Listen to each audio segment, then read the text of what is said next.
संत कबीर से किसी भक्त ने प्रश्न पूछा है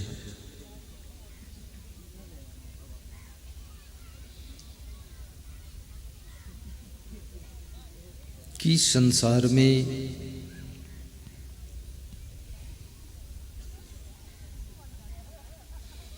सत्य क्या है,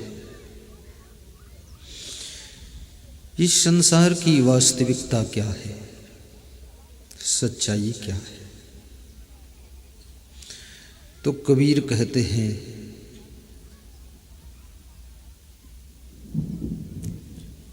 इस संसार की सच्चाई ये है कि आया है सो जाएगा, राजा रंक फकीर। आया है सो जाएगा, राजा रंक फकीर। एक सिंहासन चढ़ चले, एक बांधे जात जंजीर, एक बांधे जात जंजीर। संसार में जो कोई आया है वो जाने के लिए आया है, यहाँ परमानेंट रहने के लिए कोई नहीं आया है। और सबका अलग अलग समय है। कोई 10 वर्ष के लिए आया है, कोई 20 वर्ष का टाइम लेकर आया है, कोई 120 वर्ष भी यहाँ रहता है। भगवान कृष्ण के बारे में कहा जाता है 120 वर्ष की लंबी आयु तक नर के रूप में नारायण का रोल दिखाने के लिए रहे थे। संत कबीर भी 100 के ऊपर की आयु प्राप्त किए थे। लंबी जिंदगी मिल जाए अच्छी बात है, लेकिन जिंदगी स्वस्थ हो। बीमार होकर लंबी जिंदगी जीना दुख को ढोना होता है। और आज का आदमी तो बचपन से ही बीमार रहता है, कभी वो स्वस्थ होता ही नहीं है, कुछ न कुछ लगा रहता है। 40 वर्ष के हुए तो घुटनों में दर्द शुरू हो गया, 60 के वर्ष हो गए तो कमर दर्द शुरू हो गया, 80 वर्ष के हो गए तो नस नस में दर्द है, 100 वर्ष के हो गए। 100 वर्ष के तो बहुत कम लोग होते हैं। 60 वर्ष की उम्र में ही 60% लोग मर जाते हैं। थोड़ी सी जिंदगी, कम समय, और इतनी छोटी सी जिंदगी में कितना परेशान आदमी हो जाता है। अभी मैं गाड़ी में बैठकर उधर रुका था तो जितने लोग मुझको मिले सब यही बताते थे कि हम बहुत परेशान हैं, बहुत परेशान हैं। तो मैं सबको बताता था कि 6 महीने और परेशान रहोगे, फिर परेशानी खत्म हो जाएगी। तो उनको आश्वासन मिल जाता था कि 6 महीने और भोग लूंगा, कोई बात नहीं। 6 महीने बाद परेशानी नहीं खत्म होगी, 6 महीने तक तुम तड़फोगे और 6 महीने में परेशानी भोगने की आदत बन जाएगी। तो 6 महीने के बाद तुम चिल्लाओगे नहीं, उसी में एडजस्ट हो जाओगे।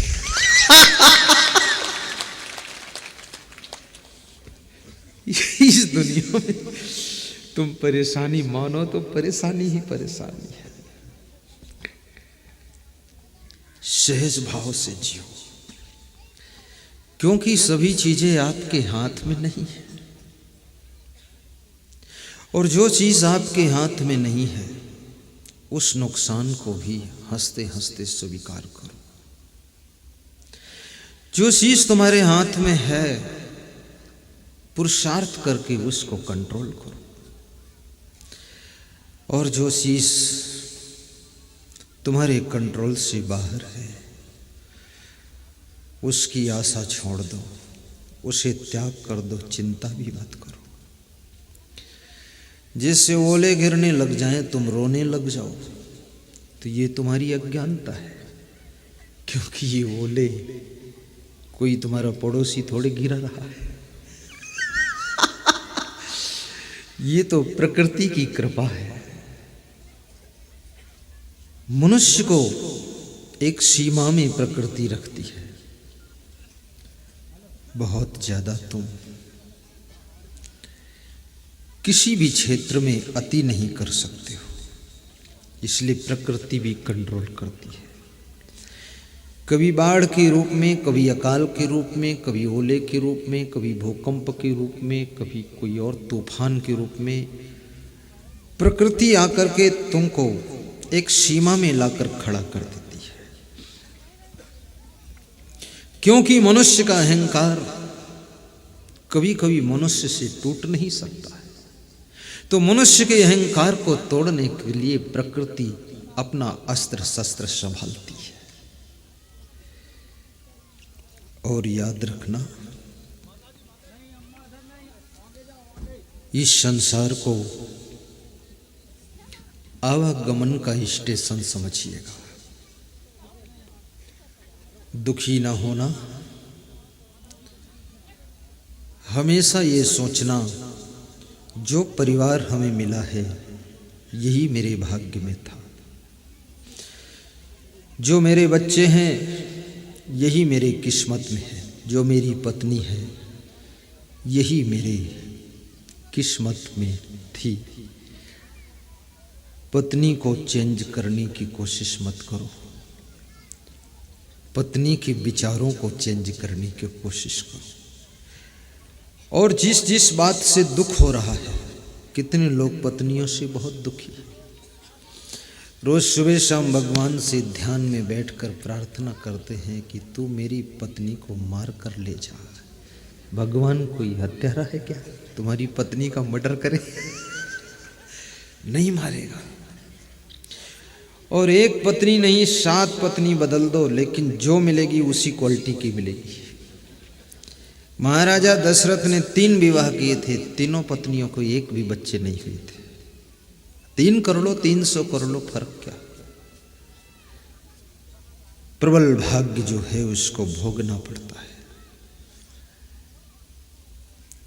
और कभी कभी एकांत में बैठकर ये भी विचार करो कि मेरी किस आदत से, मेरे किस स्वभाव से, मेरे किस कार्य से, मेरे किस आहार विहार से, मेरे किस कर्म से और मेरे किस चरित्र से मेरी वाइफ को डिस्टर्ब होता है, मेरे माँ बाप को डिस्टर्ब होता है, मेरे भाई बहन डिस्टर्ब होते हैं। उस कार्य को चेंज कर दीजिए, उस आदत को बदल दीजिए, उस स्वभाव को चेंज कर लीजिए। देखिए आपकी जिंदगी में सुख शांति की बरसात शुरू हो जाएगी। स्वयं को बदलना आसान है। छत्तीसगढ़ के एक सज्जन कह रहे थे कि मैं अपनी माँ को बदलने में 10 साल तक मेहनत किया कि मेरी माँ को चेंज हो जाए, लेकिन माँ को नहीं चेंज कर पाया, तो एक दिन खुद ही मैं चेंज हो गया। अब माँ कुछ कहती है, मैं सुन लेता हूँ, सह लेता हूँ। और माँ बाप में एक विशेषता होती है कि सुबह से लेकर शाम तक वे कुछ कुछ कहते रहते हैं।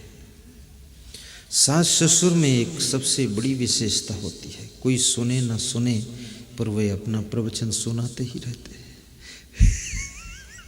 सुनने वाले खेत चले गए फिर भी सुना रहे। उनकी बड़ी दया है, बड़ी करुणा है, बड़ी कृपा है कि मैं अपनी बहू को अच्छी अच्छी बातें बता दूं, अपने बेटे बेटी को अच्छी अच्छी बातें सुना दूं। मेरे से जो भूल हुई सो हुई, लेकिन मेरे बेटे बेटी और लाड़ी से कभी भूल ना हो, वे हमसे भी अच्छी जिंदगी जिए, ऐसी कृपा वे बरसाते रहते हैं। लेकिन उनके बेटे बहू इस कृपा को स्वीकार नहीं कर पाते हैं, और जो स्वीकार करते हैं उनकी जिंदगी में दुख नहीं आते हैं। सुनना एक कला है और बोलना एक आदत हो सकती है। सुनने की कला को विकसित करो। आया है सो जाएगा राजा रंग फकीर। राजा को भी जाना है और फकीर को भी जाना है। फकीर यानी गरीब आदमी को भी जाना है। आना और जाना कोई बुरा नहीं है, लेकिन ये समझना बहुत जरूरी है हम किस लिए यहाँ आए हैं। आज मैं राजा परीक्षित का संवाद पढ़ रहा था भागवत में। मैं अपने कमरे में जब जाता हूँ तो केवल पढ़ता ही पढ़ता हूँ। कभी बैठकर पढ़ता हूँ, कभी खड़े खड़े पढ़ता हूँ और कभी लेटकर पढ़ता हूँ, कभी रजाई ओढ़कर भी पढ़ता हूँ, लेकिन पढ़ता रहता हूँ। और पढ़ने में इतनी मुझे रुचि है कि भोजन ना मिले तो मंजूर है, पानी भी थोड़ी देर ना मिले मंजूर है, लेकिन पढ़ने को मिले, और वो भी ऐसी वैसी किताबें नहीं, बस धार्मिक ग्रंथ पढ़ो, धर्म कथाएं पढ़ो।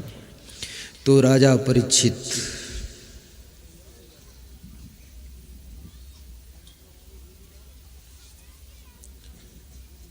शिकार खेलने के लिए जंगल को जा रहे हैं।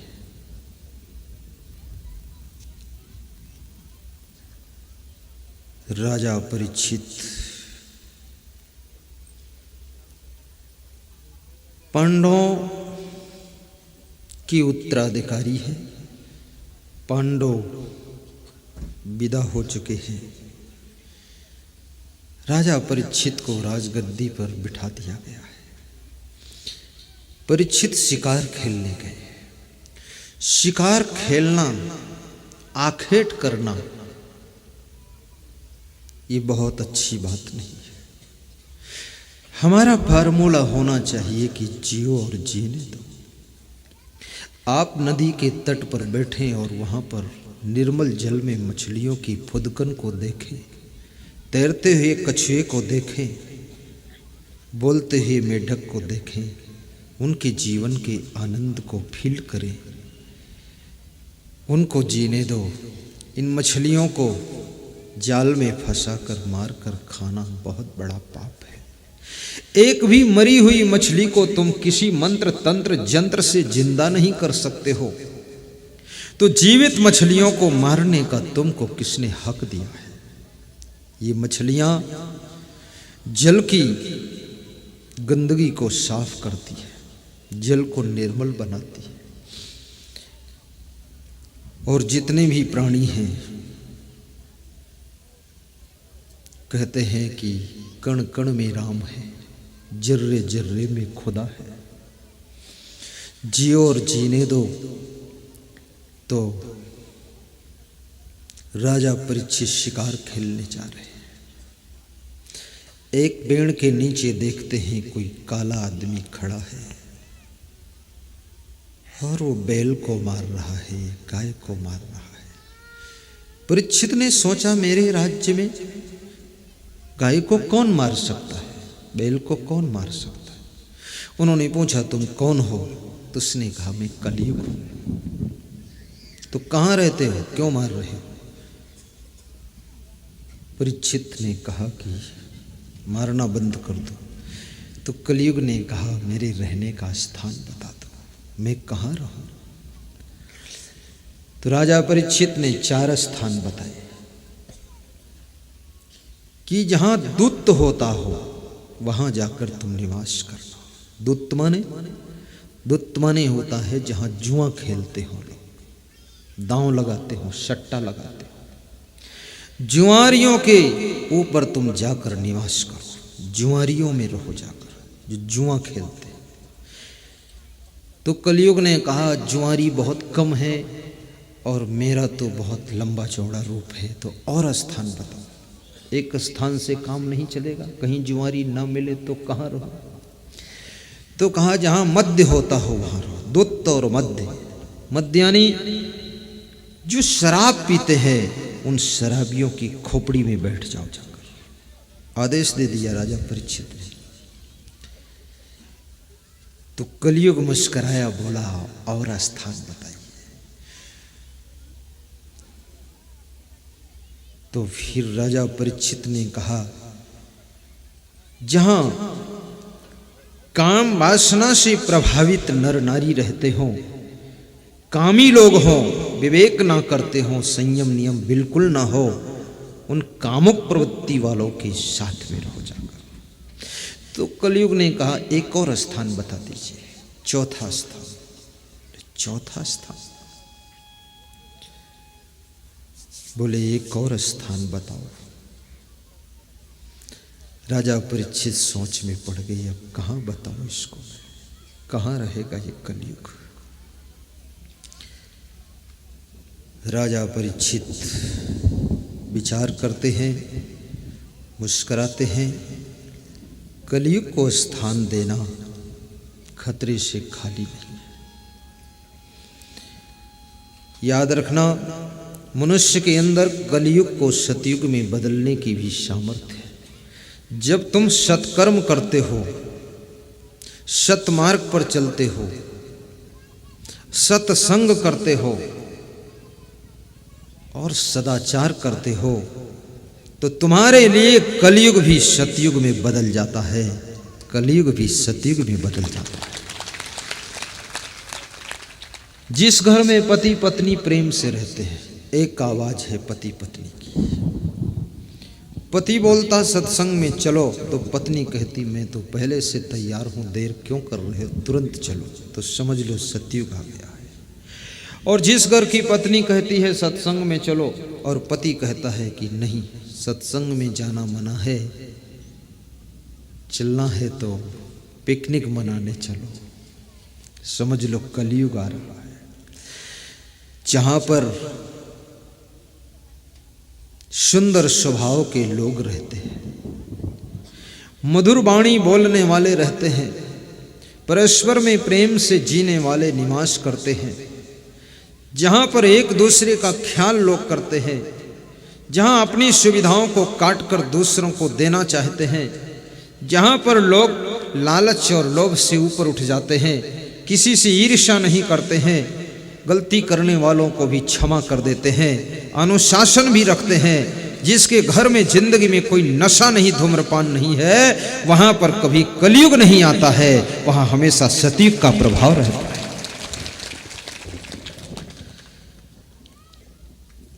अभी मध्य प्रदेश में मैं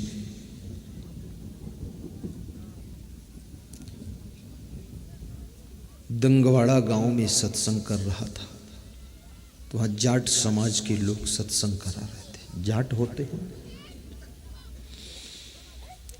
तो कह रहे थे रात में 9 बजे मेरे गांव में तुम घूमो। मैंने कहा मैं क्यों घूमूं? मैं तो कभी भी घूमता नहीं हूँ किसी के गांव में।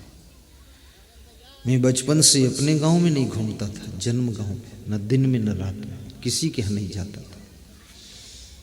आदत नहीं थी घूमने की कि इधर देखो उधर देखो, पेड़ पौधा देखने का भी मन नहीं, बचपन से ही चंचलता बिल्कुल नहीं।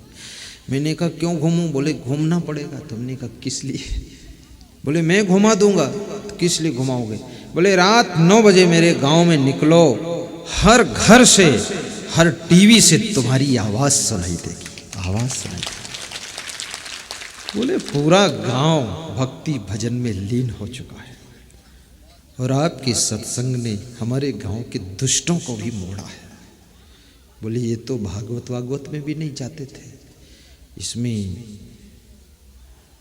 ओरिजिनल क्वालिटी के दुष्ट रहते मेरे गांव में, लेकिन न जाने क्या प्रभाव पड़ा है, चेंज हो गए। भागवत का सार सत्संग है, रामचरितमानस का सार सत्संग है, और सत्संग की आवाज जिसके घर में सुबह शाम गूंजती हो, जिसके मोबाइल से सत्संग भजन के शब्द निकलते हो, जिसके मुख से भी सत्संग के शब्द निकलते हो, जिसकी आंखों में कोई महान संत की छवि दिखाई देती हो, और जिसका दिल हमेशा उनकी याद करता हो, वो लोग जहां पहुंचते हैं वो धरती भी सतयुग का रूप लेती है। आज इस नर्मदा के तट पर भी सतयुग का रूप दिखाई दे रहा है। हमने तो सद्गुरु जी तेरा लिया सहारा, हमने तो सद्गुरु, जय हो गाडरवाड़ा की, तेरा लिया सहारा, हमने तो सद्गुरु जी, हमने तो सद्गुरु जी तेरा लिया सहारा, हमने तो सद्गुरु जी तेरा लिया सहारा। तू आसरा हमारा, तू आसरा हमारा, तू आसरा हमारा, तू आसरा हमारा। राजा परीक्षित से कलयुग पूछ रहा है, हे राजन, मुझे रहने के लिए चौथा स्थान भी बताइए। अगर मुझे इन 3 स्थानों में जगह पर्याप्त ना मिले तो चौथी जगह भी बता दो। राजा परीक्षित कहते हैं, जहां हिंसा होती हो वहां पर तुम निवास करना। जो लोग मांसाहार करते हो उनकी खोपड़ी में घुस जाना। चौथा स्थान बताया। और फिर राजा परीक्षित वहां से विदा होने लगे शिकार खेलने के लिए। तो कलयुग ने पुकारा, राजन एक और निवेदन सुन लो, मेरी प्रार्थना, एक और 5वां स्थान बता दो। और कहाँ रहूं? तो परीक्षित के मुख से जल्दबाजी में निकल गया कि स्वर्ण में निवास करो। सोना, ये सोना जो महिलाएं पहनती, सोना जो सोने की लंका थी, सोना में तुम निवास करो। कलयुग मुस्कुराया और राजा परीक्षित के शीश पर मुकुट रखा था सोने का, उसमें जाकर बैठ गया। याद रखना, किसी को कुछ बताना हो तो जल्दबाजी मत कीजिए, अन्यथा आप ही खतरे में पड़ सकते हैं। कलयुग ने तुरंत राजा परीक्षित के मुकुट में बैठ करके राजा परीक्षित की बुद्धि को बिगाड़ना शुरू कर दिया। इसलिए सोना को देख करके आदमी को लालच आ जाता है, लेडीज को भी लालच आ जाता है। कितनी लेडीज तो दूसरी लेडीज के गले का मंगलसूत्र निकाल लेती है। मंगलसूत्र गया। अब उस जिस लेडीज का मंगलसूत्र गया उसको तो दुख हो गया, और जिसको मंगलसूत्र मिल गया उसको बड़ी प्रसन्नता हुई कि मुझे मंगलसूत्र मिला है। लेकिन जिसने किसी का मंगलसूत्र निकाला है, मंगलसूत्र तो उसे मिल गया, लेकिन उसके घर का मंगल चला जाएगा और उसके 7 जन्म तक अमंगल ही अमंगल होता रहेगा। इसलिए किसी का मंगलसूत्र मत लेना। किसी का सोना आपको मिट्टी ढेला जैसा लगना चाहिए।